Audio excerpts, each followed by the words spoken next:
Hello friend, good evening, Radhe Radhe, जय माता दी। Welcome back my new blog. कैसे हो आप? आई होप आप सब लोग बहुत अच्छे होंगे और मज़े में होंगे, अपने जीवन में खुश होंगे। मैं इंडियन ब्लॉगर अंजना ठाकुर आपके अपने यूट्यूब चैनल पे आपका स्वागत करती हूँ। तो फ्रेंड्स, आज है 24 नवंबर और दिन है शुक्रवार का, और अभी ये इवनिंग के 6:30 बज रहे थे। तो मैं ये ना मेथी तोड़ने के लिए बैठी हूँ। इसके पत्ते पत्ते तोड़ लूँगी। ये मेथी कल तो आ गई थी, पर मुझे आज दोपहर में समय नहीं मिला, क्योंकि मैं ना उधर चली गई थी, यानी कि मेरी जेठानी के यहाँ। तो इसलिए मैं दोपहर में समय नहीं मिला तोड़ने का। तो वहाँ से आने के बाद मैं 6 बजे, पौने 6 के करीब में आई हूँ। और फिर वहाँ से आने के बाद मैंने सोचा मैं इसको तोड़ लेती हूँ, क्योंकि मुझे इसके मेथी के पराठे बनाने हैं। तो वही मैं इसको तोड़ने लगी थी। और फ्रेंड्स, मैं आज आप लोगों के साथ कुछ ऐसी टिप्स शेयर करूँगी कि नाइट के समय ये काम हमें ज़रूरी ही करना चाहिए। नाइट के समय अगर हम ये काम कर लेते हैं ना, तो हमारे घर में सुख, समृद्धि, शांति और जो स्वास्थ्य होता है ना, सब कुछ के लिए बहुत फ़ायदेमंद होती है। तो वही मैं आप लोगों के साथ कुछ ऐसे टिप्स करूँगी जो नाइट के समय हमें ज़रूर करना चाहिए। और मैं तो हमेशा इसको करती हूँ, और मैंने सोचा मैं आप लोगों के साथ भी वही शेयर करूँ। रात में हमें ये काम ज़रूर करना चाहिए। तो चलो अब ब्लॉग में आगे बढ़ते हैं। तो मेरी जो मेथी भाजी थी ना, वो टूट चुकी थी। उसके बाद फिर मैं आ गई थी अपने रसोई में। तो मुझे पराठे बनाने हैं और इसके साथ मैं बनाऊंगी टमाटर की सब्ज़ी। और मैं आज कुछ नहीं बनाऊंगी, क्योंकि मैंने सुबह ही पालक पनीर बनाया था, तो वो काफ़ी रखा है। तो मैं पराठे और चटनी बना लेती हूँ। तो मैं भाजी को धुल के ऐसे टोकनी में निकाल दूँगी, तो इससे जो क्या है ना, पूरा पानी अच्छे से निकल जाएगा। और इसके बाद फिर हम इसको हल्का सा दरदरा सा पीस लेंगे। और मैंने टमाटर भी पकने के लिए रख दिए हैं। तब तक धीमी आंच से टमाटर भी पकते रहेंगे। तो यानी कि जो मेथी भाजी है ना, मैंने उसको धुल के एक साइड रख दिया है कि उसका जितना भी पानी एक्स्ट्रा होगा वो निकल जाएगा। इसके बाद फिर मैं धनिया को तोड़ लेती हूँ। तो इसके जो डंठल है ना, बिल्कुल छोटी छोटी धनिया आ रही है अभी। और ये सर्दियों के समय में ना सब्जियों खाने का जो मज़ा है वो अलग ही रहता है। बिल्कुल हरी सब्जियाँ सब कुछ, यानी कि और स्वाद भी बढ़ जाता है हर चीज़ का। तो चलो अब मैं फ़िलहाल धनिया को तोड़ लेती हूँ, और इसी में मैं 8 से 10 मिर्ची तोड़ लूँगी।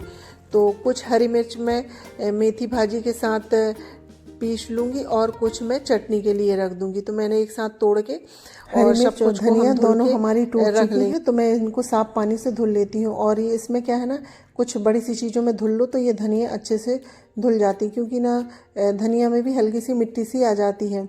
तो धुलने के बाद फिर हम ये कटोरे में निकाल देंगी। और इसके बाद फिर अगर हम धुल के सब कुछ एक साथ रख लेते हैं, तो हमें फिर बाद में दिक्कत नहीं होती, बार बार पानी में हाथ नहीं लगाना पड़ता। तो मेरी भाजी भी धुल गई और धनिया भी मैं धुल के रख लेती हूँ। उसके बाद फिर मैं मेथी को जो है हल्का सा ग्राइंड कर लूँगी। मैं इसे काटूँगी नहीं, काटने में क्या है ना, उतने अच्छे से बारीक ये कटती नहीं है।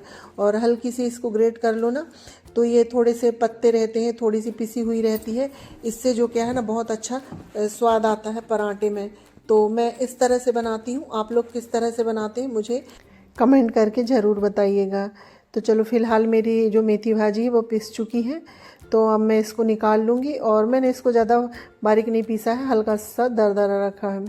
और भाजी पीसने के बाद फिर मैंने आटे को चाल लिए हैं, और उसमें मैं थोड़ा सा नमक डालूँगी। बाकी मैं आटे में और कुछ नहीं डालती, सिर्फ नमक डालेंगे हम, हो गया। क्योंकि मेथी भाजी से ही ना, वो मेथी भाजी होता है, उससे ही एक सॉफ्टपन अलग से आ ही जाता है। और फिर मेथी का जो स्वाद है वो अलग ही स्वाद होता है। इस वजह से मैंने पराठे में कुछ भी नहीं डाला, यानी कि आटे में। तो मेथी भाजी जो पिसी हुई थी वो डालनी है। उसके इसको ना पहले मैं मिक्स कर लूँगी। इसके बाद देखूँगी कि इसमें कितना पानी लगेगा, उस हिसाब से हम पानी डालेंगे। पहले से हम इसको पानी नहीं डालेंगे। हम पहले जितना पेस्ट है उसमें इसको मिक्स करेंगे, उसके बाद फिर थोड़ा थोड़ा पानी डालेंगे। और जिस तरह हम रोटी बनाते हैं ना, उस तरह से बिल्कुल सॉफ्ट सा हम एक डो लगा लेंगे। तो बहुत ही अच्छा सॉफ्ट सा डो लगा लो तो बहुत अच्छे पराठे हमारे बन जाते हैं। तो मैं आटा लगा के रख दूंगी, और थोड़ी देर हमारा आटा रेस्ट कर लेगा, जब तक हम फिर जो चटनी का काम है वो कर लेते हैं। तो हमारी टिप्स नंबर 1 है, जब हम आटा लगाते हैं ना, तो हमें इतना आटा लगाना चाहिए कि हम वो उसे रात में ही यूज कर सकें। सुबह के लिए हमें आटा नहीं रखना चाहिए, शुभ नहीं माना जाता है। जो हम रात में आटा रखते हैं ना, वो शुभ नहीं माना जाता है। सुबह का आटा हम भले ही रख दें, पर रात में हमें आटा बिल्कुल नहीं रखना चाहिए। हमें इसलिए इतना ही आटा लगाना चाहिए कि हम उसकी पूरी रोटियां रात में ही बना लें। और हमारे वो सेहत के लिए भी नुकसानदायक होता है, क्योंकि हम उसको अगर फ्रिज में रखेंगे फिर सुबह रोटियां बनाएंगे ना, तो वो हमें फ़ायदा नहीं करेगी। तो ये हमेशा ध्यान दें कि हमें रात में इतना ही आटा लगाना है कि हम उसकी रात में ही रोटियां।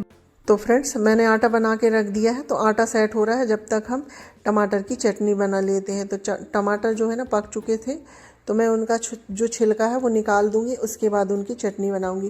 क्योंकि अगर मैं छिलका डाल दूंगी तो वो काली काली हो जाएगी। इस वजह से छिलका निकालने के बाद चटनी बना लो तो वो कलर अच्छा दिखता है। और उसमें मैंने 2 से 3 हरी मिर्च ली है, थोड़ा सा नमक और थोड़ी सी धनिया। तो हम चटनी बना लेते हैं। और सच में टमाटर की चटनी के साथ ना कोई भी पराठे का स्वाद बढ़ जाता है। तो चटनी बना के मैंने साइड में रख दी है। अब मैं बना लेती हूँ पराठे। और समय अभी ना 8 बजने में 15 मिनट थे। तो मैंने पराठे बनाना स्टार्ट कर दिया है। और बच्चे लोग खाएंगे, अम्मा जी लोग खाएंगी जब तक ये आ जाएंगे 8:15 तक, तो इनको भी गरम गरम पराठे मिल जाएंगे। इस वजह से मैंने थोड़े लेट ही बनाना स्टार्ट किया है कि इनके आते तक भी पराठे गरम रहें। तो मैं पहले 2-3 पराठे निकाल लूँगी और फिर बच्चे लोगों को दे दूँगी। तो ये गरम गरम सभी लोग खा लेंगे तो अच्छा रहता है। और ये सब चीज़ अगर बनाओ ना और गरम गरम खा लो तो अच्छा रहता है, ठंडे में इतना स्वाद नहीं आता है। तो चलो फ़िलहाल मैं बना लेती हूँ पराठे, फिर मिलती हूँ आप लोगों से।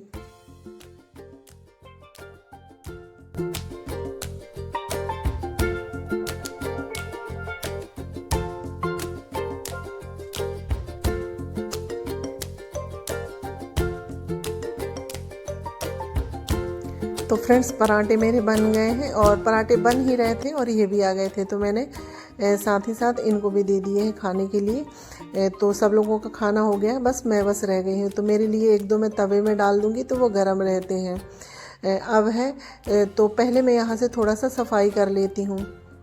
पटावेलन में मैं पानी डाल दूंगी और जो कपड़ा है ना यहाँ बिछाने वाला, इसको मैं झाड़ के रख देती हूँ। तो पटावेलन को हमको रात में ही धुल के रखना चाहिए, इसे नहीं छोड़ना चाहिए। ये हमारी टिप्स नंबर 2 है।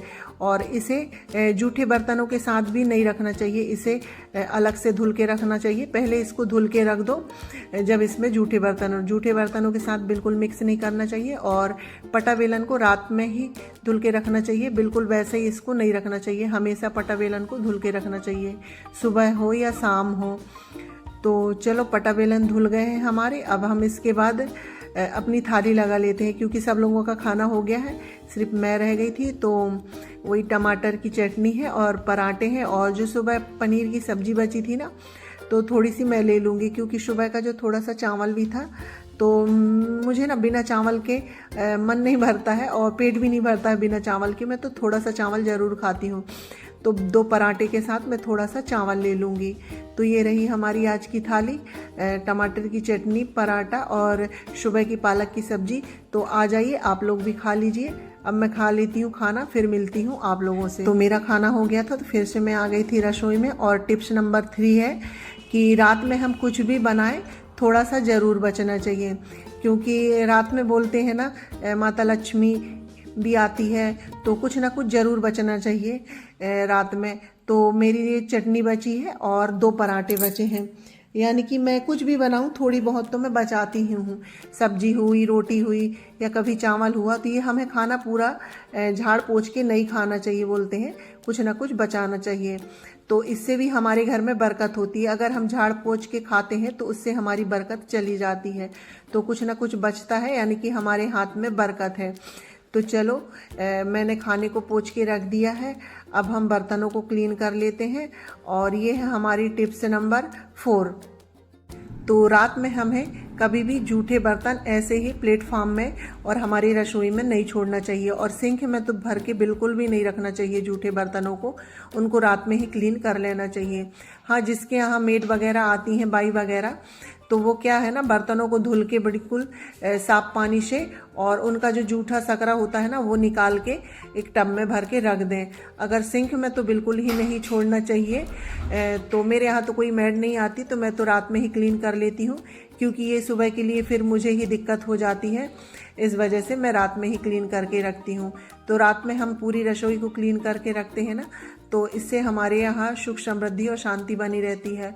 और बोलते हैं भगवान ना हर दिन, यानी कि जो माता लक्ष्मी होती है, हर दिन रात में फेरा लगाती है कि किसका घर कितना साफ शुद्ध है, यानी कि हर चीज़ को माता जी देखती हैं, बोलते हैं। अब ये बुजुर्गों की बताई हुई बात है, तो हम लोग तो यही मानते हैं। इस वजह से मैं हमेशा अपनी रसोई को क्लीन रखती हूँ और नाइट के समय में तो बिल्कुल भी जूठे बर्तनों को नहीं छोड़ती हूँ। तो चलो फ्रेंड्स, आप लोगों से बातें करते करते मेरे बर्तन बन चुके हैं, अब मैं इनको धुल लेती हूँ।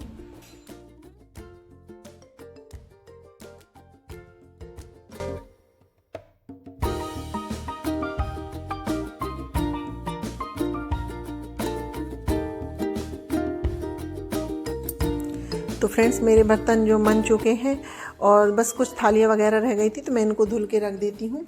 और उसके बाद फिर मैं जो सिंक के आसपास का एरिया होता है ना, इसको भी मैं अच्छे से रात में ही क्लीन कर दूँगी। तो अब हमारी टिप्स नंबर 5 है, क्योंकि मैंने पूरे जूठे बर्तन निकाल दिए हैं, उसके बाद फिर हम तवा को क्लीन करेंगे। और तवा का तो रात में क्लीन करके विशेष महत्व बताया हुआ है कि रात में तवा को क्लीन करके ही रखना चाहिए।